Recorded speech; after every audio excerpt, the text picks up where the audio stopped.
បាទយើងធំខ្ញុំបាទសម្បត្តិញ្ញាតគោរពជំរាបសួរបងប្អូនទាំងអស់គ្នានៅក្នុងឱកាសថ្ងៃនេះដែរខ្ញុំបាទធាជីងធំសូមនាំអារម្មណ៍បងប្អូនទាំងអស់គ្នាមកទស្សនានៅប្រាសាទបុរាណមួយដែលគេស្គាល់គ្រប់គ្នាថាជាប្រាសាទតលេបាទីឬក៏គេស្គាល់ថានៅក្នុងរាជបព្វបាទជ័យវរ្ម័នទី7គឺប្រាសាទតាព្រំបាទអញ្ចឹងប្រាសាទតាព្រំនេះគឺជាប្រាសាទមួយស្ថិតនៅក្នុងស្នាដៃកសាងដោយព្រះបាទជ័យវរ្ម័នទី7បាទក្នុងចំណោមស្នាដៃជាច្រើនទៀតរបស់ព្រះអង្គអញ្ចឹងនេះគឺជាស្ថានភាពបច្ចុប្បន្នបាទដែលយើងបានមកដល់ទីតាំងផ្ទាល់អំពីស្ថានភាពបាទប្រាសាទតាព្រំអញ្ចឹងដើម្បីចង់ដឹងថាតើនៅក្នុងនោះមានលក្ខណៈបែបណាស្ថានភាពដូចម្ដេចអញ្ចឹងយើងនឹងទៅមើលទាំងអស់គ្នាបាទ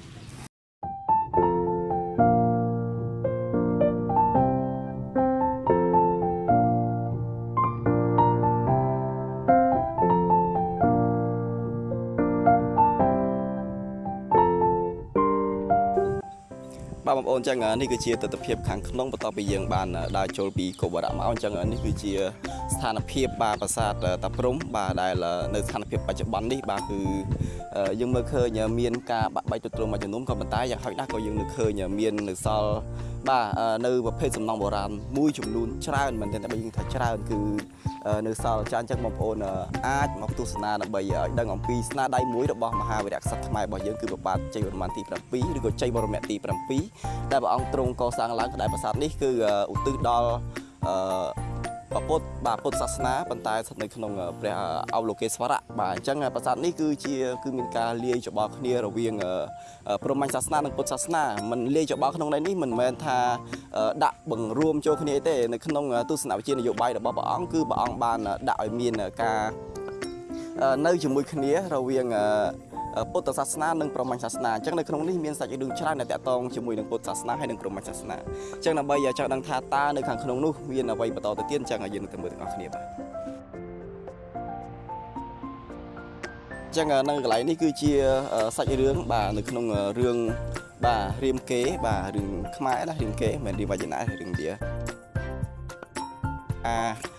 គោសមុទ្រទឹកដោះបាទអញ្ចឹងបើសិនជាយើងគិតបន្តិចរឿងនេះគឺស្ថិតនៅក្នុងព្រហ្មញ្ញសាសនាប៉ុន្តែហេតុអីបានមាននៅក្នុងកន្លែងនេះដូចខ្ញុំបានបញ្ជាក់នៅខាងដើមគឺមានការចូលគ្នារវាងពុទ្ធសាសនានិងព្រហ្មញ្ញសាសនានៅក្នុងរាជរបស់ព្រះបាទជ័យវរ្ម័នទី7បាទ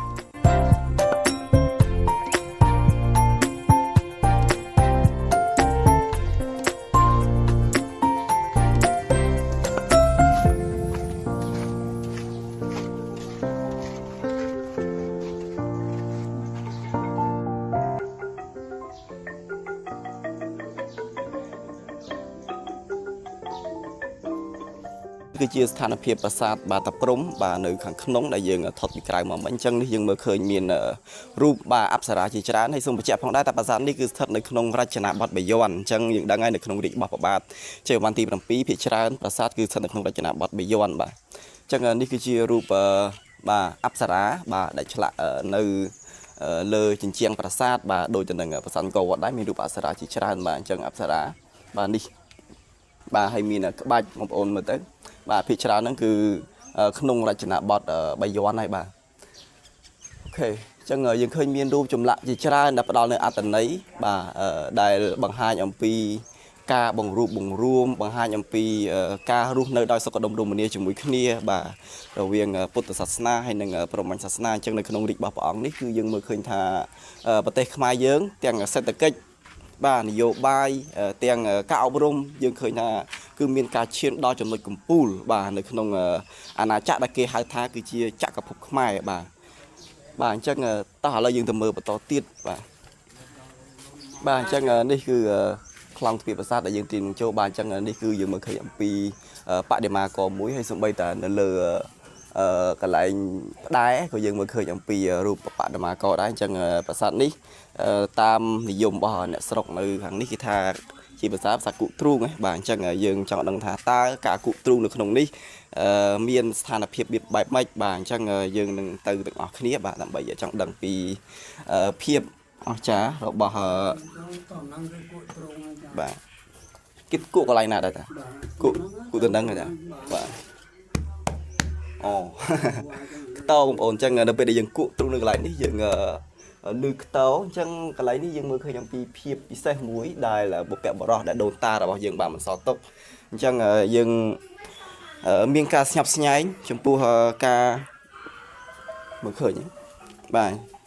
អ ចំពោះការកសាងឡើងនៅក្នុងរាជរបស់ទ្រង់អញ្ចឹងនេះបងប្អូនគឺសិតសឹងតែជាបដិមាករបាទអញ្ចឹងយើងអាចសម្គាល់បានយ៉ាងច្បាស់ហើយក៏ដូចជាអ្នកស្រាវជ្រាវជាច្រើនបានលើកឡើងឲ្យថាកន្លែងនេះគឺ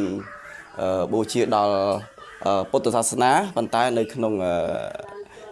ព្រះអោលោកេស្វរៈបាទបាទអញ្ចឹងនេះគឺជាទស្សនវិជ្ជាមួយចំនួននៅក្នុងប្រាសាទដែលខ្ញុំព្យាយាមផ្ដិតជូនបងប្អូនទាំងអស់គ្នាទស្សនាបាទអញ្ចឹងនេះដែរគឺនៅមានសាច់រឿងជាច្រើននេះគឺជាតំណងជាសាច់រឿងដែលដង្ហែព្រះមហាក្សត្របាទអញ្ចឹងប្រហែលជាខ្ញុំមិនលំអិតគ្រប់ជ្រុងជ្រោយទេប៉ុន្តែការធ្វើវីដេអូនេះគឺជាការព្យាយាមផ្ដិតយករូបភាពផ្ដិតយកនៅទស្សនវិជ្ជាមួយចំនួនអំពីប្រាសាទតាព្រហ្មនៅក្នុងសតវត្សទី21នេះយើងចង់ដឹងថាតើនៅសតវត្សទី21នេះស្ថានភាពប្រាសាទមានលក្ខណៈបែបម៉េចហើយទៅ100ឆ្នាំ200ឆ្នាំឬក៏1000ឆ្នាំខាងមុខទៀតតើប្រាសាទនេះវាទៅជារូបរាងបែបម៉េចអញ្ចឹងការផ្ដិតរូបភាពនេះក៏អាចជាផុសតាមប្រវត្តិសាស្ត្រមួយបាទដែលបង្ហាញបងប្អូនទាំងអស់គ្នាថាប្រាសាទតាព្រហ្មពេលនេះឥឡូវនេះស្ថានភាពគឺបែបនេះបាទអញ្ចឹងអូខេអានេះគឺដល់កន្លែងយើងចេញហើយបងប្អូនបាទចូលពីមុខហើយចេញមកដល់ក្រោយបាទនេះអូខេយើងចេញដល់ក្រោយនោះគឺជាបាទគោបរៈមាន4គោបរៈប៉ុន្តែយើងចូលពីមុខចេញពីក្រោយបាទនេះគឺគោបរៈនៅខាងក្រោយមិនដឹងមុខដែរខ្ញុំមិនច្បាស់ដែរបាទនេះគឺជាបាទរចនាបថមួយចំនួនហើយតិចទៀតគឺខ្ញុំនឹងនាំបងប្អូនទាំងអស់គ្នាទៅមើលអំពីមន្ទីរពេទ្យរបស់ព្រះបាទជ័យវរ្ម័នទី7ដោយសារតែមន្ទីរពេទ្យរបស់ព្រះបាទជ័យវរ្ម័នទី2យើងដឹងហើយថាសាលាសំណាក់មាន121បាទហើយមន្ទីរពេទ្យដូចជាមាន100ជាងដែរតែខ្ញុំភ្លេចជា102បាទអញ្ចឹងមន្ទីរពេទ្យគឺដូចគ្នាទាំងអស់នៅពេលដែលកសាងបាទអញ្ចឹងយើងនឹងទៅមើលប៉ុន្តែមិនសល់ជារូបរាងទេយើងសល់ទាំងខឿនទេប៉ុន្តែខ្ញុំនឹងបរិយាយបន្តពីលក្ខណៈពិសេសនៃមន្ទីរពេទ្យរបស់ព្រះអង្គបាទ